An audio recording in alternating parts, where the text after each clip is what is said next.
Fate. No, not that Fate. I'm referring to the game. Okay, now you're just being cheeky with me. I'm mainly talking about the one that was developed by Tangent and released back in 2005 on PC. Yeah, that one. Travis Badri, who was responsible for the game's development, took inspiration from Diablo and NetHack.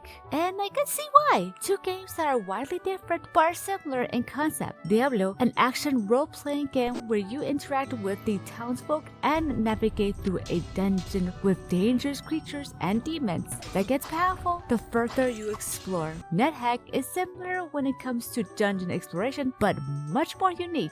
A 1982 text-based user interface game where you explore a dungeon while typing and, dare I say, reading? Despite these two being largely different, they are still very one of the same when it comes to high fantasy dungeon crawling, where you choose your class and kill evil, all the while getting stronger. By combining these elements, Travis created a game where both casual and hardcore players can enjoy. That game would be Fate.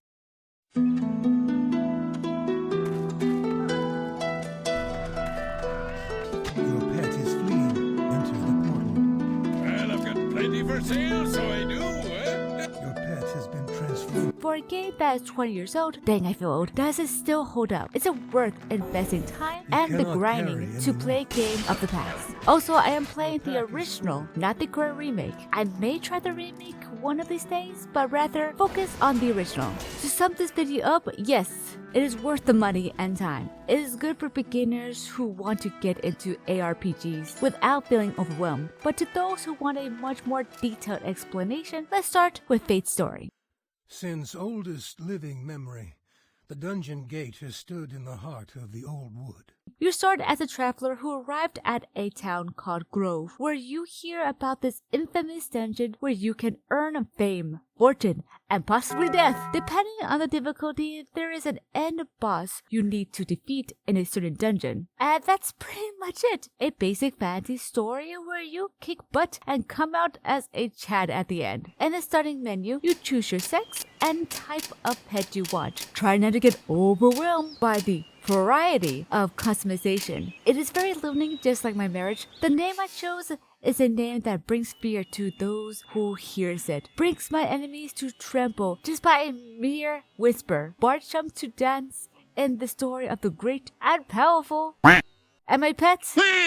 Anyway, as you start the game, you are immediately in the town. In this town, there is a colorful group of NPCs you can interact with. We got our priest, influencer, furry, smoker, and more. These NPCs will offer quests, enchantments, and purchases for the player to choose. The icon on their head is an indicator of a quest mission to complete. You don't need to read the whole thing, rather focus on the dungeon level and the rewards. You can only have 3 active quests at a time. As for merchants, some sell gear, magic tools, and potions. Luckily, starting off, you don't need to purchase anything because essentially you're sort of broke. The game provides an inventory where you start with a town portal spell, identity scroll, and a baby axe. At first, everything looks overwhelming just by looking at the hub. If you have not played a role-playing game, I can understand. The game kind of holds your hand for a brief moment, and just like a 10-year-old in the Pokemon world, you're on your own.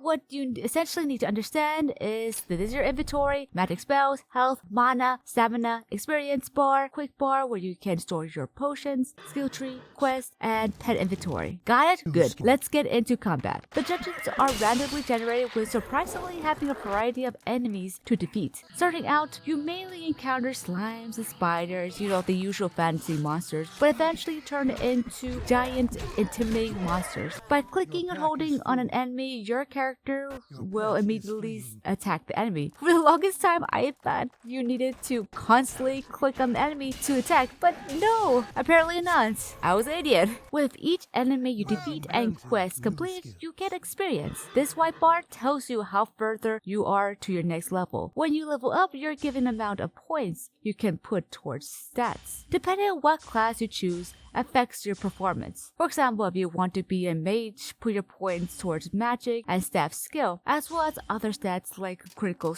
strike skills. For me, I chose the classic sword and shield, making me having to choose a tanky build. What about your pet, you must be wondering? Yeah, about my pet.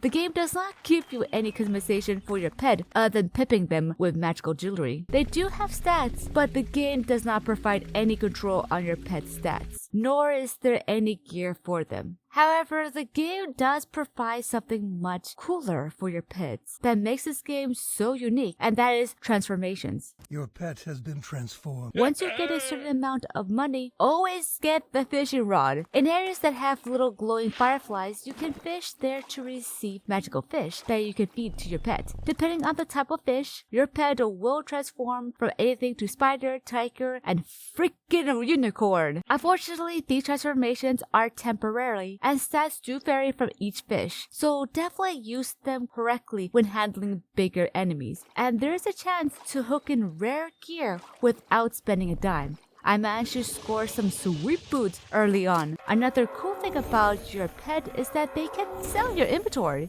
Your pet has departed. If you find yourself carrying too much, and rather than wasting a spell to go to town, you can put the stuff in your pet's inventory and request your pet to sell those items for you at the town. Downside is that it takes a while for your pet to return. While waiting for your pet to return, you can fish or beat some enemies on your own to only die in the process. Now, when you die, you don't automatically return back to town. Rather, you choose your fate with 3 options. Some are better than the others, but the options stay the same. Just imagine in real life when you die, you are given options on how you would like to be resurrected. Like for one, for example, you choose to be a duck. You still retain your human memories, but need to survive in the wild for 5 years. After those years are up, you can be human again. Basically a Hezekiah, I guess. Or 1, you be resurrected, but all the fame and work you built up over the years are gone. Just a fun concept. It is not only time you tempt fate. Some judges have rituals to upgrade either gear or stats. Be careful though, there's a chance the game will give you poor stats or nothing at all. In my experience, I mostly got good upgrade bonus stats. I eventually defeated the final boss without realizing it. It's the reason why I did not record any footage of me defeating the boss. It was the usual going through a dungeon and defeating enemies to find a pop-up letting me know that I have defeated the terror that wreaked havoc on the town. Okay.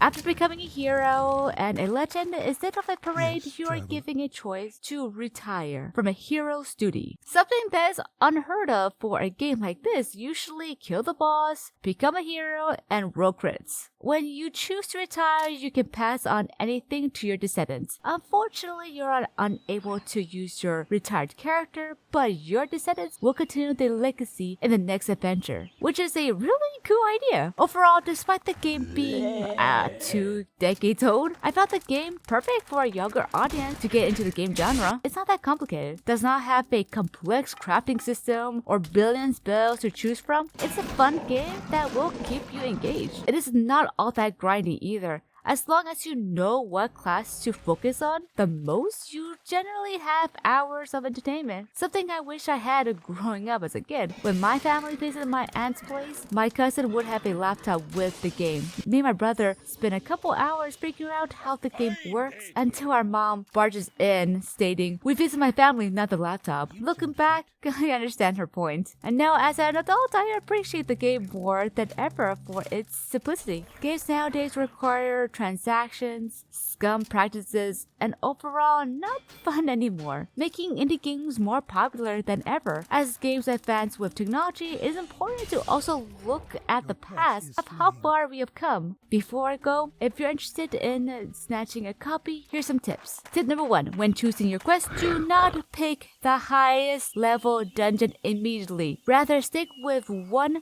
closest to your current level. The reason is that the game locks you in. For example, you're level 5 and you accept a quest for level 8. Once you complete that level 8 dungeon, the game will automatically give you quests with level 8 and higher, never going lower, resulting in getting experience harder. Tip number 2, if you don't like any of the quests, you can refresh by entering a dungeon and heading back to the town. Tip number 3, as you go through dungeons, you will encounter really good magical gear. If the gear is too high level to equip, you can save it in your chest that's located in entrance points of the main dungeon. Tip number 4. Fish often as you can, especially in dungeons. The deeper the dungeon, the rarer the items you fish. Tip number 5. Summoning spells are really handy. Allow you to summon different creatures to aid you in defending enemies. At some point, your pet does not help that much, so I recommend putting some of your points toward magic. Tip number 6. Definitely enchant your jewelry and gear. However, the more enchanted the item is, the more expensive it gets. Tip number 7. Even though your pet is unable to equip or custom their stats, you can still provide your pet some jewelry, especially enchanted ones. Tip number 8. Through your gameplay, you will receive different renown. It's a